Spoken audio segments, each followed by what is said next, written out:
So when the Irish, or when the missionaries went to Ireland, basically Patrick was the first successful one. There was ones before him, but he had been a slave there and knew the culture. And when they were converted to Christianity, the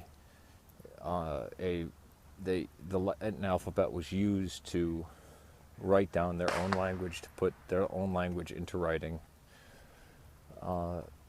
Their own traditions were preserved. Their own holy spaces in places were respected and basically kind of Christianized, and so were their myths and legends.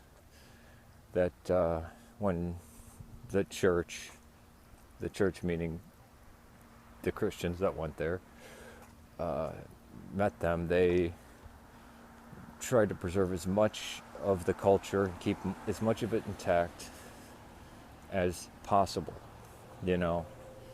except for human sacrifice and slavery. Slavery, you had to give up your slaves.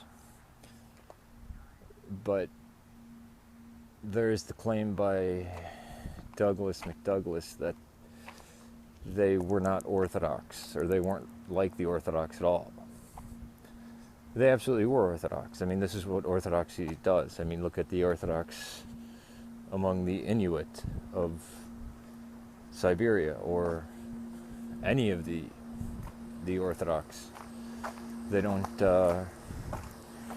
First of all, there's no proselytizing, which means there's no threat of hell or of violence. And the Pict, when they went over to the Picts, which is now Scotland, because the Scottish, even though they have some weird belief that they're better than the Irish, everything that's Scottish came from Ireland. It did. I mean, there could be things later after the Scotty came from Ireland, which the Scotty were Irish, came from Ireland to Pictland, and Scottyized the Picts, who became the Scottish. There could be things that, hundreds of years later were invented by these Scottyized Picts that then the Irish, learned about, but it was only through that culture, that was grown up. And in fact, even the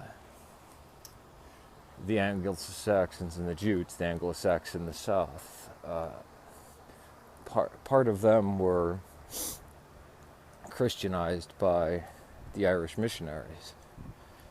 The other part was by the ones from Rome, Canterbury of Rome, also known, or Augustine of Rome, also known as Augustine of Canterbury.